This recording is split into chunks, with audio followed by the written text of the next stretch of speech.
when I learned about Ghana and when I went back there, it felt different from every place else because I felt like, oh shoot, when I landed in Ghana and I looked around, I'm like, yo, if you put a Nike shirt on this cat right there, he looks like he could be walking right on Ventura. We were absolutely talented farmers and technical people, like, because that was the industry in Africa. This man is an American actor. His name is Michael Joe White. He came to Ghana and shared his experience of how he feels when he stepped his foot to the country for the very first time, and you have never felt that way in any country before. Please do me well by liking the video. Proud to be a Black American, right? I didn't feel the need to say African American. I felt exactly how they did. I've been to several countries in Africa and felt like, I was in,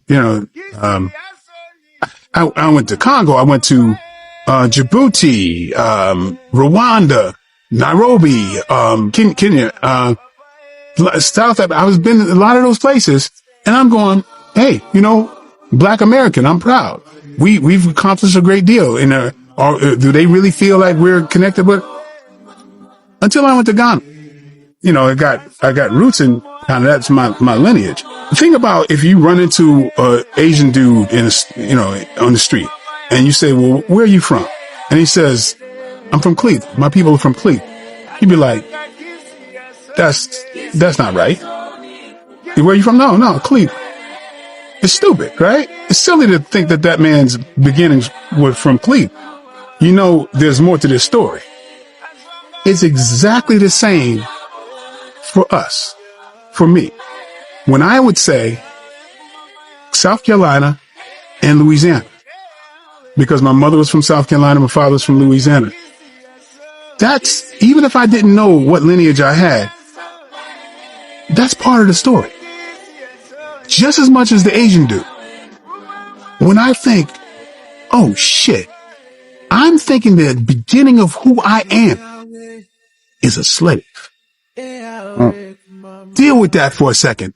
I think my beginnings of my historical background started in South Carolina and fucking Louisiana. What do you think that does to my psyche? Think about it for a second. That's a good point. And the fact that I knew that there was a bigger trek that started in Ghana. And believe me, I'm not one of those that like, I want to hold on to mother. No, I was cool being a Black American and very proud of it. But damn it, I realized that me telling myself that South Carolina was enough, oh, that's some bullshit. For me, I can only speak for me. But when I went back and the way I felt, man, I wish this for anybody Black living in this country.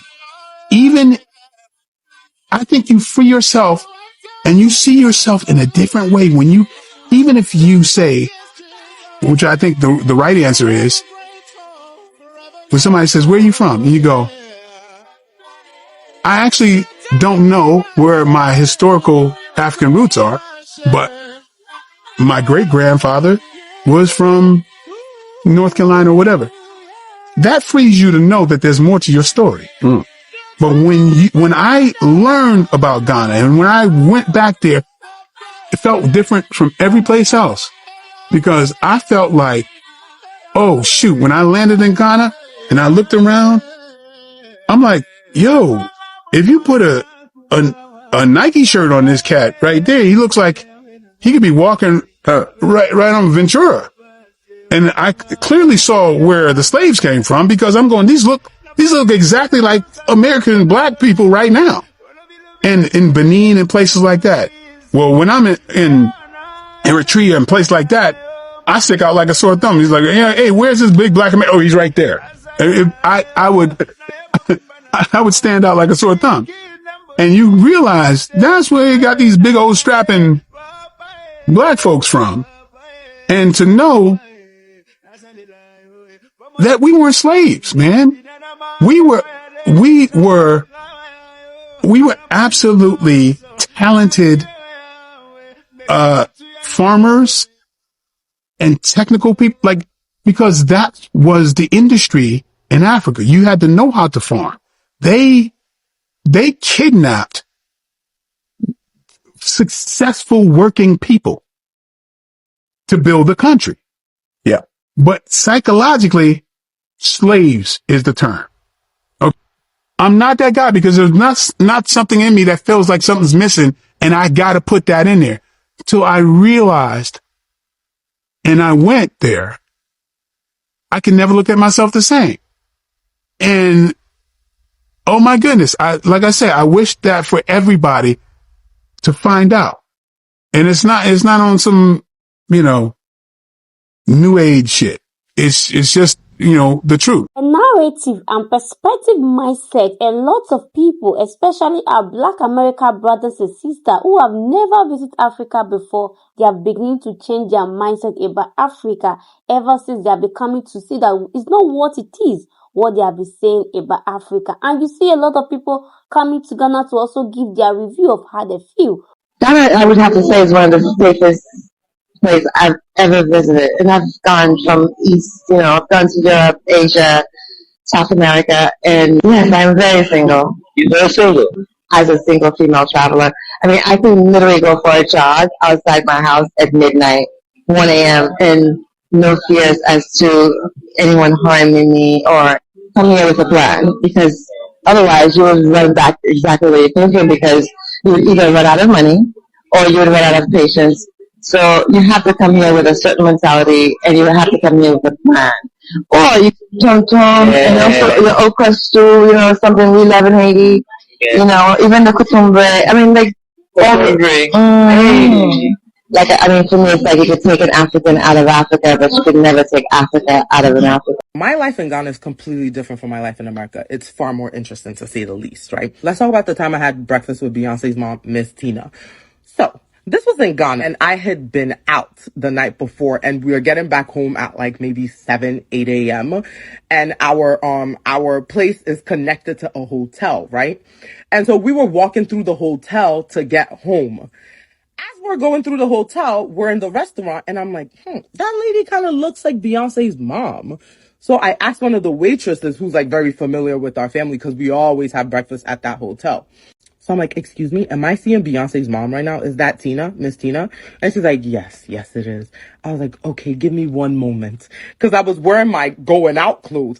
I ran home, jumped over a couch and everything to put on a t-shirt, look a little bit more presentable, came back. I said, we would like to have breakfast. Yes, we would like to have breakfast. And I want to be sat next to Miss Tina. And she's like, no problem. She puts us at the table right behind her. And then I was like, actually, no, like, I want to meet her. Like, I want to have breakfast with her.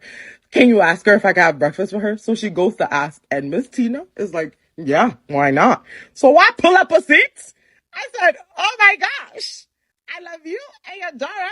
I was telling her about how much I love Beyonce and how I want her to perform in Ghana. And she was explaining why, like, Beyonce doesn't perform in Africa. That was interesting. And then she even introduced me to one of my mentors, because he worked at Google. I was telling her how I worked at Google, and she was like, oh my gosh, I'm with someone who works at Google. Let me introduce you to him. So she did. This is a wake-up call for Africa, and I'm so excited to see this amazing review from our brothers and sisters who came to Africa to share their honest experience they had in our continent, especially our motherland. You see a lot of Black Americans, when they come to Ghana, they are so excited to step their foot to this soil land in Ghana. They feel like, oh my God, I have never been to this place like this. They feel so connected to the country. Of course, their roots is from Africa, and they are free to always come back home. We want them to always come back home to see what we have. Back in those days, the people think that there's nothing in Africa. Africa is poor. No more. This time is gone. At least by the grace of God, we have the social media to showcase the beauty we have in Africa. And you always see them sharing their amazing experience when they visit Africa the first time, how they felt, how their people are so nice. Yes, we might not get it all in Africa, but at the same time, Africa is one of the best continents in the world. So please, at this point, if you have not liked the video, do me well by liking the video, okay? And don't forget to also Comment your thought below of what you think of the video. Subscribe to the channel if you have not done that, and please don't forget to turn on the notification bell so whenever I upload a new video, you're not going to miss out on my amazing future content. And I will see you in my next video. Bye for now and stay blessed.